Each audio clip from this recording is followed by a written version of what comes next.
Este podcast é uma gentileza do cartório Fujivara 43 3343 46 45, Londrina, Paraná.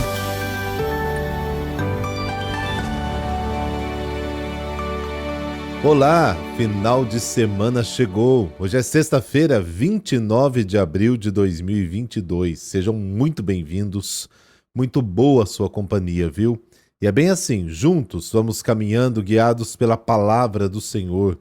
Esta palavra é lâmpada para os nossos pés e luz para o nosso caminhar. E hoje ainda temos a companhia de Santa Catarina de Sena. Rezemos.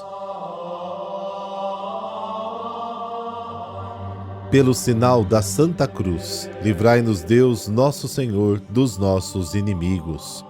Ó Deus, que inflamastes de amor Santa Catarina de Sena na contemplação da paixão do Senhor e no serviço da Igreja, concedei-nos por sua intercessão participar do mistério de Cristo e exultar em sua glória.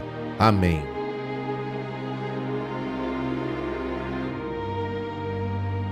João, capítulo 6, versículos de 1 a 15. O Senhor esteja convosco. Ele está no meio de nós.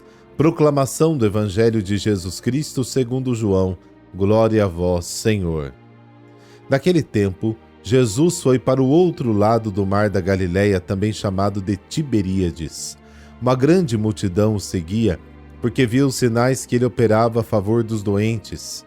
Jesus subiu ao monte e sentou-se aí com os seus discípulos. Estava próxima a Páscoa, a festa dos judeus.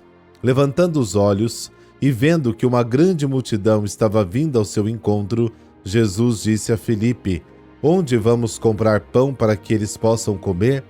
Disse isso para pô-lo à prova, pois ele mesmo sabia muito bem o que ia fazer. Filipe respondeu: Nem 200 moedas de prata bastariam para dar um pedaço de pão a cada um. Um dos discípulos, André, o irmão de Simão Pedro, disse: Está aqui um menino com 5 pães de cevada e 2 peixes. Mas o que é isso para tanta gente? Jesus disse: Fazei sentar as pessoas. Havia muita relva naquele lugar, e lá se sentaram aproximadamente 5.000 homens.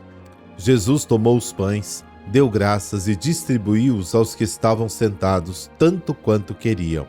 E fez o mesmo com os peixes. Quando todos ficaram satisfeitos, Jesus disse aos discípulos: Recolhei os pedaços que sobraram, para que nada se perca. Recolheram os pedaços e encheram 12 cestos com as sobras dos 5 pães deixadas pelos que haviam comido. Vendo o sinal que Jesus tinha realizado, aqueles homens exclamavam: Este é verdadeiramente o profeta, aquele que deve vir ao mundo. Mas quando notou que estavam querendo levá-lo para proclamá-lo rei, Jesus retirou-se de novo, sozinho, para o monte. Palavra da salvação. Glória a vós, Senhor.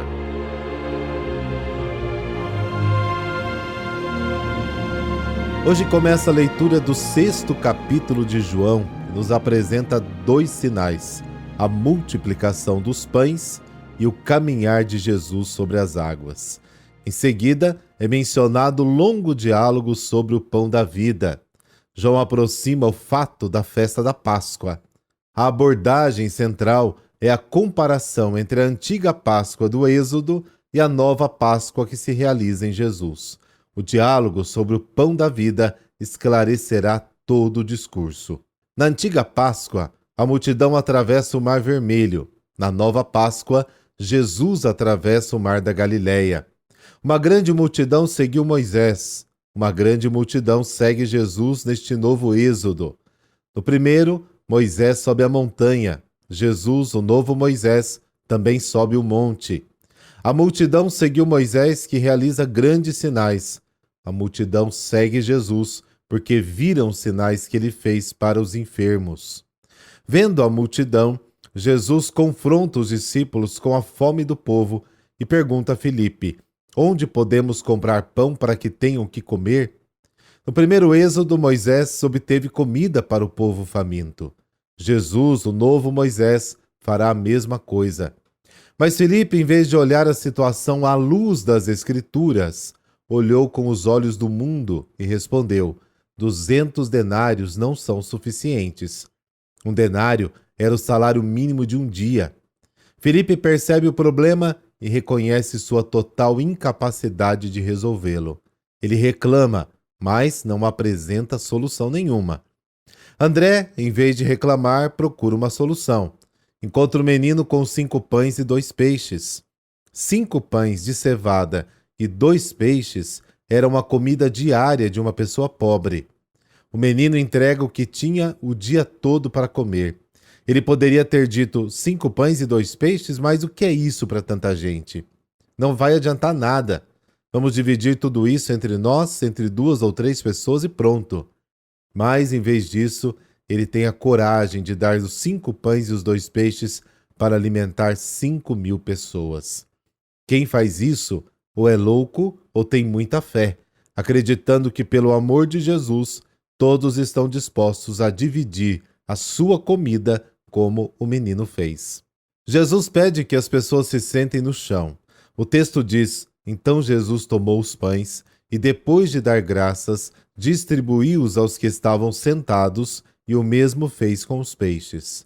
Com esta frase, escrita no ano 100 depois de Cristo, João evoca o gesto da última ceia, como está lá em 1 Coríntios, capítulo 11. A Eucaristia, quando celebrada adequadamente, levará as pessoas a compartilhar. As sobras de 12 cestos. O número 12 evoca a totalidade do povo com suas 12 tribos. João não disse os peixes também sobraram. Ele está interessado em evocar o pão como símbolo da Eucaristia.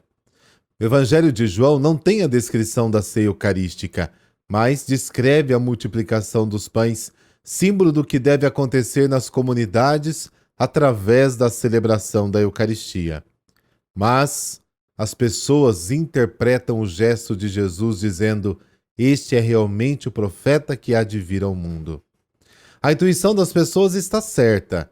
Jesus é de fato o novo Moisés, o Messias, aquele que o povo esperava, segundo Deuteronômio capítulo 18.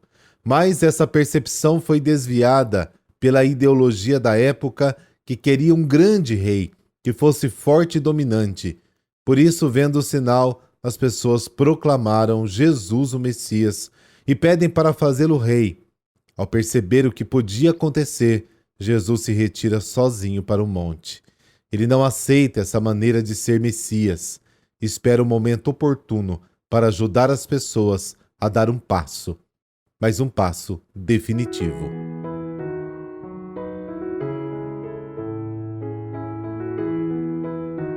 Santa Catarina de Sena. Ela nasceu no dia 25 de março de 1347, na cidade de Sena, na Itália. Seus pais eram muito pobres e sua família numerosa. Catarina teve uma infância conturbada. Não pôde estudar, cresceu franzina e viveu sempre doente. Carregava no corpo os estigmas da paixão de Cristo. Ainda jovem, Catarina tornou-se uma irmã leiga da Ordem Terceira Dominicana. Tinha visões durante as orações contemplativas e fazia rigorosas penitências. Já adulta, enfrentou a dificuldade que muitos achariam impossível de ser vencida, o cisma católico. Catarina, mesmo analfabeta, assume a missão de reunir de novo a Igreja em torno de um só Papa. 2 papas disputavam o trono de Pedro, dividindo a Igreja e fazendo sofrer a população católica em todo o mundo. Ela viajou por toda a Itália e outros países. Ditou cartas a reis, príncipes e governantes católicos, cardeais, bispos, e conseguiu que o Papa legítimo, Gregório XI, retomasse sua posição e voltasse para Roma. Fazia 70 anos que o papado estava em Avignon e não em Roma. Outra dificuldade foi a peste, que matou pelo menos 1/3 da população europeia. Ela lutou pelos doentes, curou com as próprias mãos e com as suas orações. Estava à frente dos padrões de sua época, quando a participação da mulher na igreja era quase nula ou inexistente. Em meio a tudo isso, deixou obras literárias ditadas de alto valor histórico, místico e religioso. O livro diálogo sobre a divina providência é lido, estudado e respeitado até hoje. Catarina de Sena morreu no dia 29 de abril de 1380, após sofrer um derrame aos 33 anos de idade. Foi declarada doutora da Igreja pelo Papa Paulo VI em 1970 e mais tarde foi escolhida como patrona da Itália junto com São Francisco. Trindade eterna, vós sois um mar profundo no qual, quanto mais procuro, mais encontro. E quanto mais encontro, mais vos procuro. Sois o fogo que queima sempre e nunca se consome. Sois o fogo que tira todo o frio, que ilumina todas as inteligências, e pela vossa luz que fizestes conhecer a verdade. Na luz da fé adquiro a sabedoria, na sabedoria do vosso Filho único. Na luz da fé torno-me forte e constante, persevero. Na luz da fé espero que não me deixareis sucumbir no caminho. Esta oração é de Santa Catarina de Sena. Por intercessão de Santa Catarina de Sena, dessa bênção de Deus Todo-Poderoso, Pai, Filho, Espírito Santo. Amém. Bom final de semana para você e não se esqueça de compartilhar este podcast com seus conhecidos lá no grupo da família. Vamos evangelizar. Até amanhã.